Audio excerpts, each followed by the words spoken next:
안녕하십니까. 2020년 4월 20일 월요일 정식기도 은혜를 함께 나누도록 하겠습니다. 오늘의 제목은 구원의 확신이고요. 본문은 베드로전서 1장 9절입니다. 베드로전서 1장 9절을 제가 낭독하겠습니다.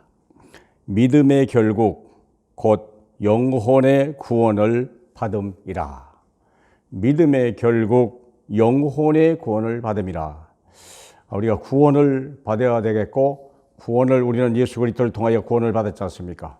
그러면 구원이 여러 가지 우리의 삶과 육체와 마음과 모든 영혼과 다 모든 삶을 구원을 받아야 되는데, 가장 중요한 핵심이 뭡니까?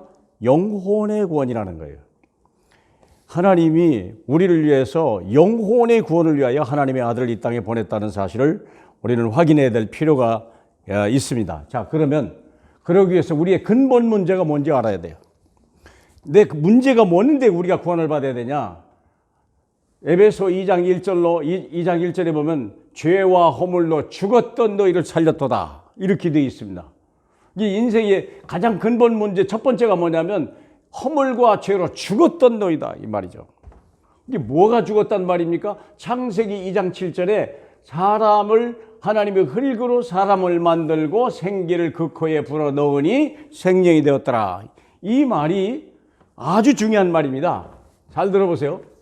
이게 사람을 이렇게 만드실 때 흙으로, 이 땅에서 흙으로 사람의 몸을 만들었다고 그랬습니다.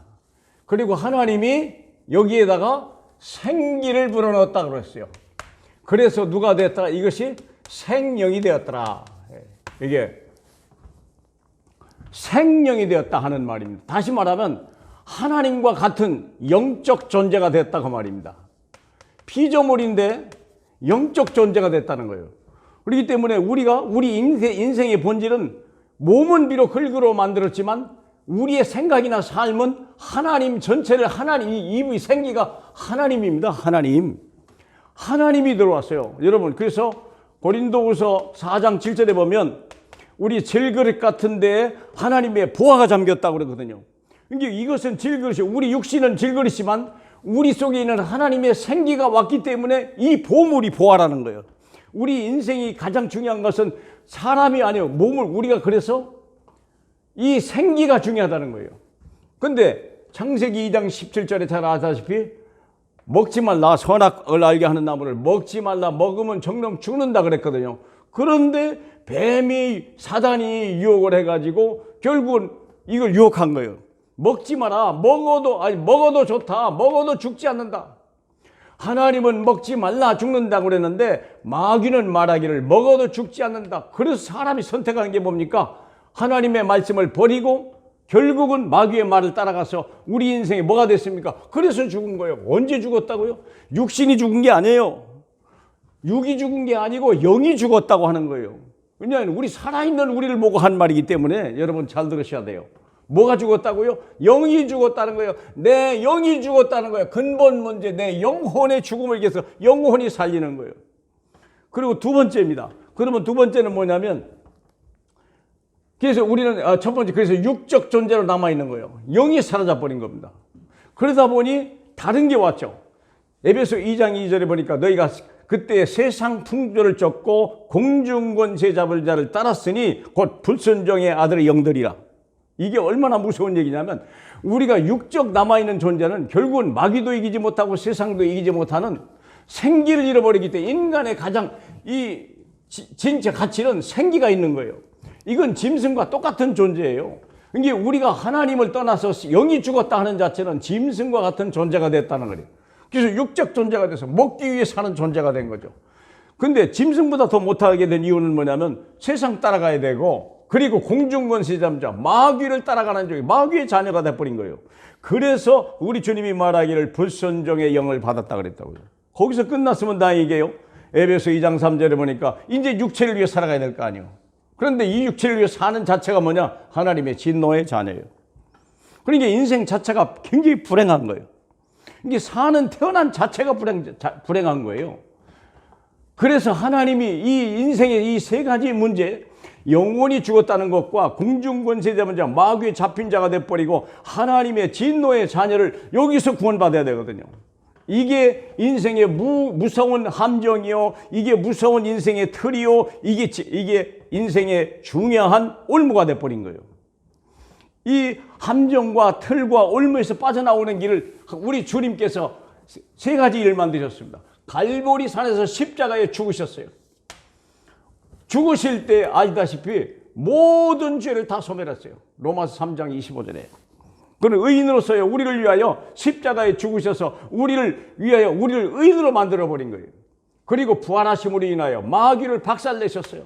다시 말하면 죽으실 때 이 허물과 죄를 지워버리고 부활하심으로 인하여 공중권세 잡은 자 세상 풍족을 박살내버린 거죠. 그래서 우리 주님이 히브리서 2장 14절에 보니까 죽기를 두려워하여 일생도록 종로로 타는 마귀의 종로로 타는 자를 놓아주려 하심이라.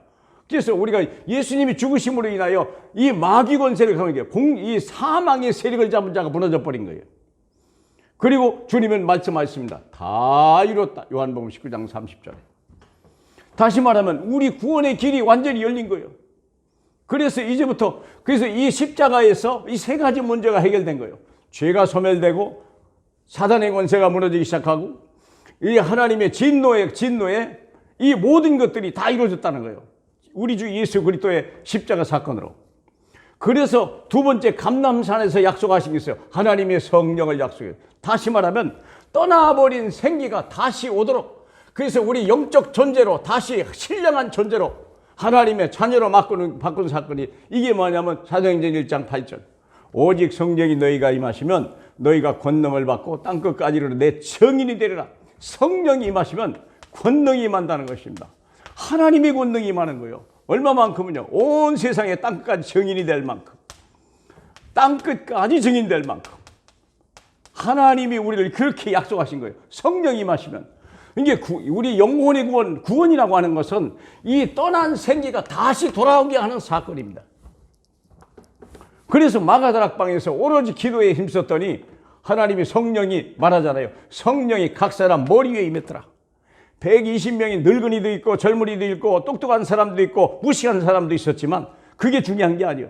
하나님의 성령이 예수 그리스도의 갈보리의 은혜를 알고 감람산에 하나님의 약속을 믿고 기도하는 자에게는 하나님의 성령이 각 사람에게 임한 거예요. 이 사람들이 어떻게 했냐? 안전뱅이를 일으키고 예루살렘을 살리는 거예요. 그리고 온 말씀이 흥황하여 많은 사람이 그때 제사장까지 믿을 만큼 온 유대가 복음화되는 거죠. 빌립이라고 하는 사람이 사마리아에 가가지고 복음을 전했는데요, 귀신이 떠나고 모든 병이 떠나버리는 사마리아 복음화가 이루어지고, 마침내 바울이 인하여 내가 로마도 보아야 되겠다고 하는 하나님의 약속을 따라서 로마 복음화까지 이루어가는 거예요. 이게 인생의 근본 해답입니다. 자, 그러면 구원의 방법이 뭡니까? 로마서 10장 9절로 8절. 내가 만일 예수를 내 입으로 내 주로 시인하면 그리고 그가 죽었다는 자에서 살아난 것을 내 마음에 믿으면 구원을 받는다. 입으로 시인하면 구원 받는 거예요. 구원이 어려운 게 아니에요. 노력도 아니고 여러분이 어떤 다른 게 아니에요. 선행도 아니에요. 어떤 열심도 아니에요. 철학도 아니에요. 필요 없어요. 오직 완성된 거 다 이루었다. 이 사실에 믿으면 끝나는 거예요.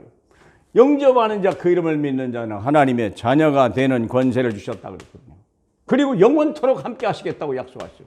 다시 말하면 우리가 이 영이 다시는 내가 떠나지 않겠다 약속했어요. 지금 다른 약속이 아니에요. 처음 왔다가 범죄의 창세기 3장에 떠났던 사건이 창세기 이제 사도행전 2장 사건을 통해 가지고 다시 오셨는데 말씀하기를 내가 영원히 널 떠나지 않겠다 약속하셨어요. 그래서 우리를 로마서 8장 10절 하나님의 자녀면, 너희가 하나님의 자녀면 하나님의 상속자예요. 상속자라는 말은 하늘과 땅을 다 우리께 주시겠다는 거예요. 여러분, 하나님의 성령이 오니까 영원히 구원을 받으니까 이런 일이 벌어지는 거예요. 마태복음 28장 모든 족속으로 제자를 삼아 전 세계가 이 성령을 받게 만들어라. 그리고 하나님의 사람으로 만들어라. 여러분, 베드로전서 1장 믿음의 결국은 뭡니까? 영혼의 구원을 받아요. 이게 구원입니다. 자, 그러면 보세요. 영혼의 구원이라는 게 뭡니까? 사도신경을 보니까 나는 성령을 믿습니다. 성령을 믿으면 첫 번째 오는 게 거룩한 공예예요. 다시 말하면 하나님 예수 그리스도와 한 몸이요. 예수 그리스도와 한 몸이 됐다는 거예요. 거룩한 존재가 되고 영원한 생명의 존재가 되죠. 뿐만 아니라 뭐 전 성도가 교통한다는 말이 뭡니까? 전도 선교하는 사람이, 세계를 살리는 사람이. 그리고 우리가 하나님 앞에 가는 날 어떻게 됩니까? 나는 죄 사함을 믿으며, 나는 다시 사는 걸 믿으며, 나는 영원히 사는 걸 믿습니다. 이유는 뭡니까? 베드로전서 1장 9절. 믿음의 결국 영혼의 구원을. 성령 받으셨습니까? 당신은 완전한 자십니다. 성령을 받으셨습니까? 당신은 아담보다 더 큰 능력을 가졌습니다. 당신이 정말 성령을 믿습니까? 주 예수께서 요한복음 12장에 말씀한 같이 내가 하는 일보다 더 큰 일도 하리란 하나님의 능력을 받은 줄 믿으시고 성령 충만하시길 주 예수 이름으로 기도합니다. 우리 하나님 아버지 감사합니다. 우리에게 영혼의 구원을 위하여 이 땅에 다시 오신 예수 감사합니다. 우리가 정말 예수 그리스도를 영접함으로 인하여 아담이 잃어버렸던 생기가 돌아오게 하고 우리가 하는 다시 한번 우리가 영적 존재가 되고 하나님의 자녀가 되고 전 세계를 살렸던 하나님의 아담의 능력이 다시 한번 회복된 걸 감사합니다. 오직 성령의 충만함을 받고 땅끝까지 정인되는 하나님의 큰 뜻 이루어지는 귀한 날 되게 하옵소서. 예수 그리스도 이름으로 축복하며 기도하옵나이다. 아멘.